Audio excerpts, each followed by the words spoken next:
A big-time player for the Philadelphia Eagles has been granted some permission to seek a trade, and that individual's name is Haason Reddick. Let's take a look here what Ian Rappaport has to say. Said sources, Eagles All-Pro edge rusher Haason Reddick has received permission to seek a trade following another disruptive season featuring double-digit sacks. He goes on to say the 29-year-old with 27 sacks over 2 seasons in Philly could land elsewhere. Well, I'm kind of a mixed bag on this one because the Detroit Lions came up short in the NFC Championship, and it was mainly due to the defense's inability to get to the quarterback. Brad Holmes is definitely going to be looking for ways to add talent to this team, but the larger question remains, will he add a proven playmaker or two that will cost a big chunk of change? In other words, is he going to spend some money? And how would that inhibit the ability of re-signing and extending the players that you already have in-house? It would appear that the Detroit Lions window for success has just opened. And to develop a winning culture for many seasons to come really requires elevating your roster year after year, year over year. And I don't really want to jump, too far ahead and say that the Lions should win the NFC North again in 2024 and should be right back in the playoffs in 2024. But I would say internally, that's the plan in Allen Park. That's what they want to do. And we know this because Dan Campbell was quoted saying just a little while ago that we're going to the Super Bowl no matter what it takes. And I would just assume that with that mentality, one would think that the Lions organization would not only benefit from adding a few key pieces to this defense, but they must add a playmaker or two that can instantly bring credibility to the areas, I guess, in question, the areas on the defense that are in question. And if I were to name 3, I guess I would say defensive end, defensive tackle, and starting cornerback. I guess one of the most glaring areas of difficulty for the Lions was getting to the quarterback this whole season. It has been a consistent issue. There is now a real opportunity to add a player that does just that, Haason Reddick. So let's take a look at what that could look like, right? From a trade perspective, money, capital, draft capital. I guess we'll kind of break it down just a little bit. First, I'll say that, he's coming off a very strong 2 seasons in a row for the Philadelphia Eagles. He had posted 11 sacks and 13 tackles for loss in 2023. He also posted a double-digit sack totals in each of his last 2 campaigns with Philadelphia. That's pretty incredible to be able to do that, back-to-back years. The Lions would definitely benefit greatly, right? My second point, they would benefit greatly from Reddick, and his abilities as a pass rusher. He totaled 68 pressures this season. He posted a 73.9 pass rush grade. Numbers via Pro Football Focus, of course, which would make him, a huge asset working opposite of Aiden Hutchinson. My third point would be that adding Reddick, a proven pass rushing talent, could do wonders for the Lions' rush efforts. He also has held up against the run, earning a 63.7 run defense grade, again, per PFF. But this is where it starts to get dicey because my fourth point is simple. It's all about the money. He's set to earn $14.25 million in 2024. He will count $21.88 million against the team's cap space. Now, I've seen reports where the Lions are reported to have around 45 to 58 million in cap space this offseason. There's been some variables with some bonuses that were paid out. So you would think that they would have enough to be able to handle it, right? You would think. And I guess if you get really tricky with contracts, you can make a lot of things work in the short term, but the long term is you got to pay the piper at some point. Lastly, I would say this. Reddick is definitely going to want a new contract, whether that be this year or after this year in 2025. But given his production, the price tag, it just may not be affordable. His production's great. But given the number of players, where I started, given the number of players who are due for extensions, this, Lions team is kind of strapped, if you really think about it. A trade would also require Brad Holmes to come off of some draft picks, and he doesn't like to do that. He wants to add draft picks. He hates giving them away. I mean, draft compensation to Brad Holmes is that's like some other kid's Pokemon cards, man. He hoards these things. He loves them.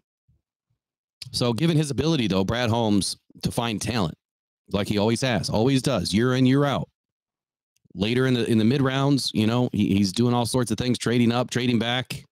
So given his ability to do that, maybe it would be less risk to pass on Haason Reddick and to find some younger talent and find someone maybe a little bit less expensive in free agency. Whether or not Reddick fits with the Lions, this will likely come down to an evaluation of his character. And does he fit the culture, right? We always come back to the big C word. There's a new C word now, and that's called culture. The Lions have a brand new identity, the brand new Detroit Lions, and culture and the image. So even though his production will help this defense, I think it's an addition that it's worth exploring, right? I just don't know if $14.25 million and $21.8 million for a 1-year rental is worth it. But let's go a little bit deeper, okay? A few more moments with me here. Let's take a look at what the NFL had to say about Haason Reddick when he entered the league. And in the very beginning, it talks about, you know, injuries limited Reddick to just 4 games over the last 2 years in high school, forced him to walk on at Temple. And the Owls staff helped him unlock his explosive traits on the field, which resulted in 3 forced fumbles, 9.5 sacks, and 21.5 tackles for loss in 2016. Reddick's speed and athleticism might give him a greater shot at impacting the game as a 3-4 inside linebacker or a 4-3 will linebacker, rather than trying to bulk up and play the edge. He's definitely an ascending prospect with high-end potential if he can continue to hone his craft. Here are the strengths listed by NFL.com. Explosive, quick twitch athlete. Great flexibility with loose hips that turn, twist, and chase. Excellent reactive quickness and change of direction agility. Dynamic playmaker in space. Locks onto targets and instantly accelerates to the ball.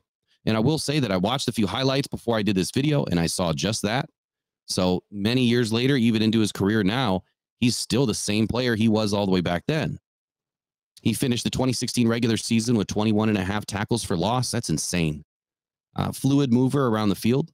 Has chase range over extended territory. His eyes work past and through the blockers into the backfield. Slips and slides around the edge and through small creases. I mean, how many more do I need to read about this guy? I mean, it keeps on going. Let's look at a couple of his weaknesses. Undersized by NFL standards. Well, I don't think that one passed the eye test because he's completely torn apart the NFL since he's been part of this brotherhood and fraternity. Labors to disengage once size is on top of him. Will need more play strength to ward off NFL blockers. Improving with hands, but needs to continue technique work to control blockers. Lacks necessary bulk, length, and play strength to set a strong edge as an NFL 3-4 outside linebacker. So I guess that's the good thing right there, right? Because the Lions run a 4-3 hybrid. 4-3, 5-2. They mix it up.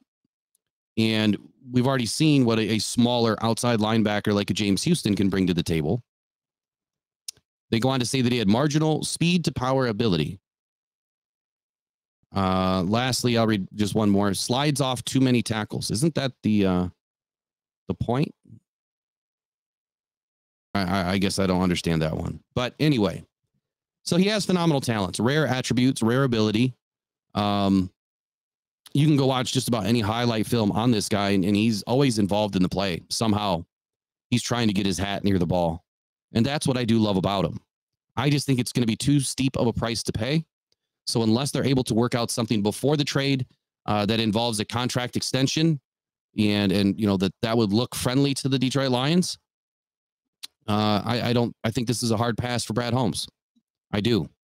And I think it's also one that the Lions fans are going to be talking about because this could be that, you know, opportunity missed, right? But I know at the end of the day, I am going to trust in Brad Holmes. He did say that there's going to be a lot of stuff flying. There's going to be, you know, I guess what I would call big wow moments that you're going to be like, wow, why didn't he do that? Or why didn't he draft this guy? Or why didn't they do this? You're going to get a lot of that between now and next September. So stick with it. Stick with Rock Down Detroit Lions while you're here.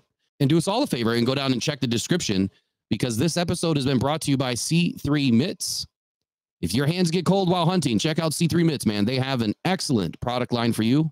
Right now, you can buy any 3 mitts for $75 at c3mitts.com. Again, that's c3mitts.com. Check them out. And let them know that Will Rock sent you over there from Rock Down Detroit Lions. All right, y'all. Enjoy the Super Bowl. I'm probably going to cut the day short now and do the same.